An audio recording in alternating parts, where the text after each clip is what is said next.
Rohit Shah runway YouTube ચેનલમાં વધુ એક વખત આપનું સ્વાગત કરતાં ખૂબ આનંદ અનુભવું છું. અધ્યાત્મ જગતની સૌથી વિરાટ, વિરલ અને વિશિષ્ટ બે પ્રતિભાઓ મને ગમે છે. એમાં એક છે શ્રી કૃષ્ણ અને બીજા છે તીર્થંકર મહાવીર. બંનેનો સમયગાળો જુદો છે, બંનેની જીવનશૈલી જુદી છે.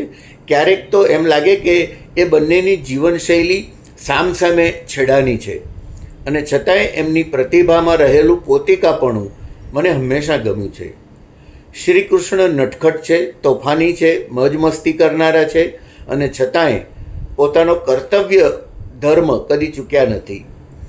એ જરૂર પડે ત્યારે પાપીનો વધ કરવામાં પણ અચકાતા નથી.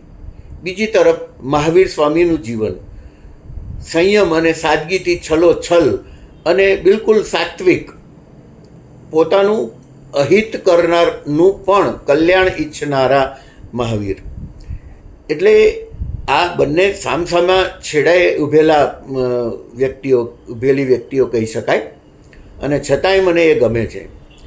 જોકે આજે મારે વાત કરવી છે એ અલગ વાત છે. શ્રી કૃષ્ણ અને તીર્થંકર મહાવીર બંનેના જીવનની કેટલીક ઘટનાઓ એક સરખી છે. આપણે અભ્યાસ કરીએ તો ખબર પડે કે આ બંને આટલું બધું એક સરખું કેવી રીતે હોઈ શકે.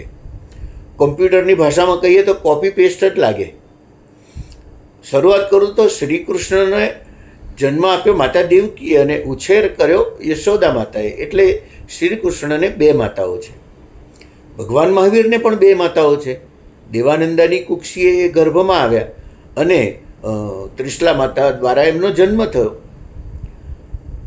શ્રી કૃષ્ણએ ટચલી આંગળીએ ગોવર્ધન પર્વત ઉંચકીને પરાક્રમ કર્યું હતું, તો ભગવાન મહાવીરે પોતાના જમણા પગના અંગૂઠા વડે મેરુ પર્વત દબાવીને પરાક્રમ કર્યું હતું.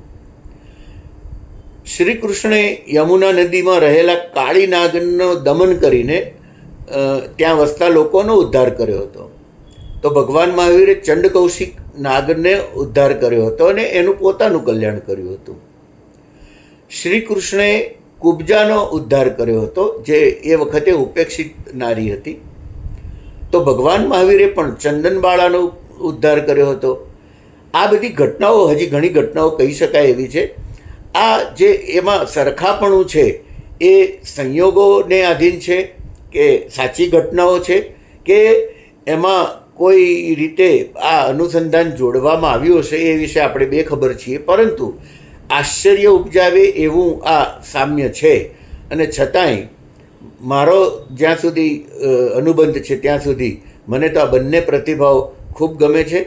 એમના વિશે તમે પણ જેટલું વધારે જાણશો એટલું તમને પણ ગમશે એવી આશા સાથે આજની વાત પૂરી કરું છું. Thank you.